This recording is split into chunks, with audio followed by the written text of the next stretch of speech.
Hello student, कैसे हैं आप सब। एक बार पुनः सी कोचिंग क्लासेस पर स्वागत है। Class 12 physics NCERT chapter second में आज का टॉपिक है निरक्षीय स्थिति पर वैद्युत विभव की गणना। बहुत ही महत्वपूर्ण क्वेश्चन है और ये बहुत ही सिंपल और इजी भी क्वेश्चन है प्यारे भाइयों। तो वीडियो को अंत तक देखिएगा और सभी स्टूडेंट अच्छे से इसे तैयार करेंगे। ठीक है, तो चलिए वीडियो को शुरू करते हैं। सबसे पहले बात समझते हैं कि निरक्षीय स्थिति है क्या। ठीक है, तो देखिए, यदि मान लीजिए कोई भी बिंदु जिस पर हमें वैद्युत विभव की गणना करनी है, वो यदि द्विध्रुव अक्ष की द्विध्रुव अक्ष की लंबार्धक पर स्थित है। कहाँ पर स्थित है? लंबार्धक पर स्थित है, तो वो कहलाता है प्यारे भाइयों क्या?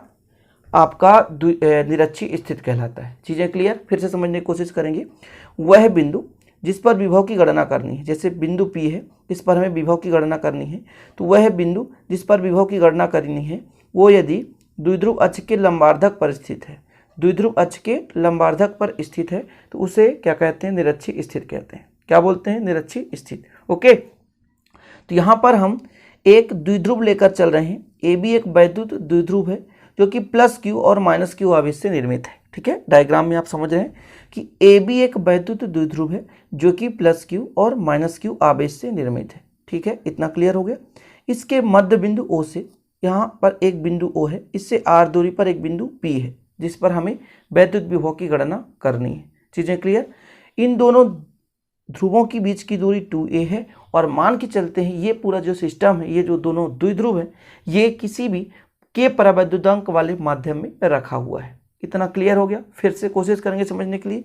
माना ए बी एक वैद्युत द्विध्रुव है, ठीक है, जो कि प्लस क्यू और माइनस क्यू आवेश से निर्मित है। यह के परावैद्युतांक के माध्यम में रखा हुआ है। इसके बीच की दूरी 2a है, द्विध्रुव की लंबाई 2a है। इसके मध्यबिंदु O से, मतलब ए बी के मध्यबिंदु O से आर दूरी पर निरक्षीय स्थिति में एक बिंदु P है जिस पर विभव गणना करनी है। ठीक है, बहुत ही सिंपल है प्यारे भाइयों। यहाँ से यहाँ तक की दूरी, ये यदि मैं बात करूँ A और ये दोनों बराबर होंगे कि नहीं? बिल्कुल बराबर होंगे, क्योंकि मध्य बिंदु से है और लंबवत है, इसलिए जो AP है और BP, ये AP और ये BP दोनों बराबर होंगे।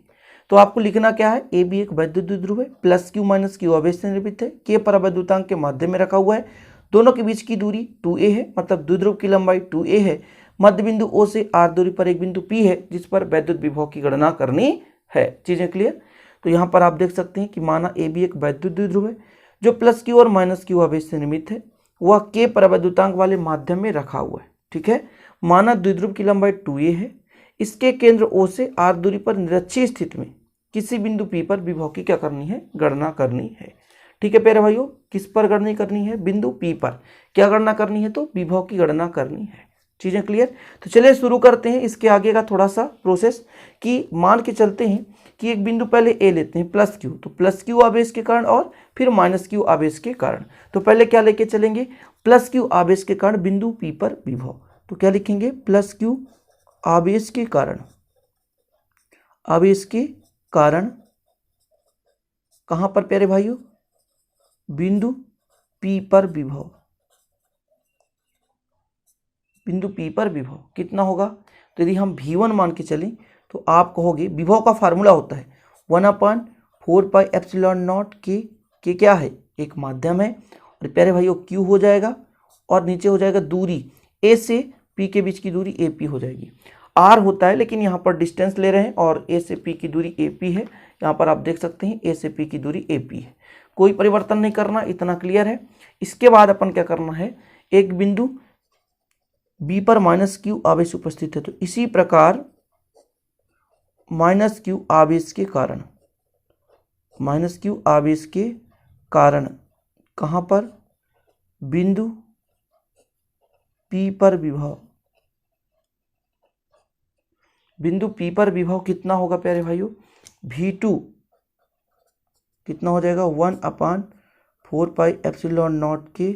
ठीक है, फिर कितना हो जाएगा? माइनस है तो माइनस हो जाएगा, माइनस क्यू आवेश माइनस क्यू। ठीक है, इसके बाद अपना क्या हो जाएगा प्यारे भाइयों? BP। इसको आप समीकरण 1 दे दें और इसको आप समीकरण 2 दे दें। ये कहाँ से कहाँ तक आ गया? ये आपका माइनस क्यू आवेश था, माइनस क्यू आवेश। यहाँ से यहाँ तक के दूरी पर अपन क्या निकाल रहे हैं? तो यहाँ से यहाँ तक की दूरी कितनी है? BP है। तो BP दूरी पर एक बिंदु P है जिस पर विभव की गणना करनी है। तो ये अपना आ गया प्यारे भाइयों समीकरण 1।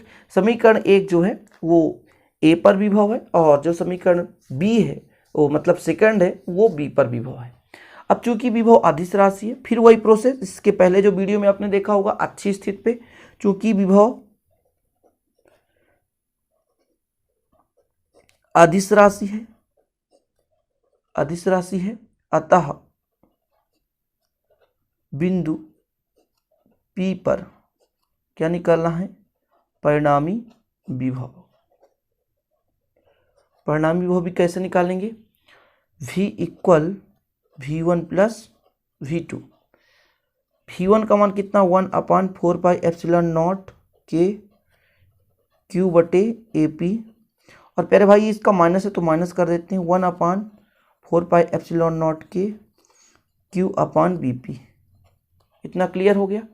अब दिन में से कॉमन ले लें, क्या कॉमन ले लें, Q कॉमन आ रहा है, 4πε0 के कॉमन आ रहा है, तो यहाँ पर बचेगा 1/AP माइनस 1/BP। ठीक है। अब चूंकि आपको पता है प्यारे भाइयों, चूंकि यहाँ पर लिख देता हूँ, चूंकि AP बराबर BP है, AP बराबर BP है, यानी दोनों का मान बराबर है। यहाँ पे देखें, अब डायग्राम पे देखें, चूंकि यदि मैं कह दूं कि AP का मान BP के बराबर है, AP का मान BP के बराबर है, इसलिए क्या हो जाएगा, कट जाएगा। ठीक है, समझ गए ना। तो टोटल आपका वैल्यू कितना आ जाएगा, टोटल वैल्यू आपके पास आने वाला है, यहाँ पर मैं थोड़ा सा बता दूं, V इक्वल आपके पास आएगा 1/4πε0 के, यहाँ पर Q था, गुणे 0, मतलब V का मान कितना आ जाएगा, 0, यानी टोटल V का मान टोटल आ गया कितना, 0 आ जाएगा। कितना आ जाएगा, 0 आ जाएगा। बस यही आंसर है, कंप्लीट। चूंकि ये AP और BP समान है, इसलिए दोनों के दोनों क्या हो जाएंगे, कट जाएंगे, कंप्लीट, और विभव आ जाएगा शून्य। अच्छी स्थिति पे प्यारे भाइयों विभव शून्य नहीं आई थी, लेकिन यहाँ पर निरक्षी स्थिति पर विभव कितना आती है, शून्य। यदि क्वेश्चन आ जाए कि निरक्षी स्थिति विभव पर विभव कितना होता है, तो शून्य होता है। तो ये छोटा सा व्यंजक था, निरक्षी स्थिति पर विद्युत विभव की गणना करनी है, अतः आपको लिख लेना। अतः इस प्रकार निरक्षी स्थिति पर किसी भी बिंदु पर जो विभव होता है वो शून्य होता है। तो इस प्रकार से आज के वीडियो कंप्लीट हो गया, निरक्षी स्थिति के लिए विभव। और आप छोटा सा वीडियो देख रहे हैं, लेकिन इंटरेस्टेड रहता है प्यारे भाई, ताकि आप लोगों को कम समय में आपको बेहतरीन में समझा सकूं। यदि वीडियो पसंद आए तो प्लीज़ लाइक करना बिल्कुल ना भूलें, दोस्तों के साथ शेयर कर दें। मिलते हैं अगले वीडियो में, तब तक के लिए जय हिंद, वंदे मातरम।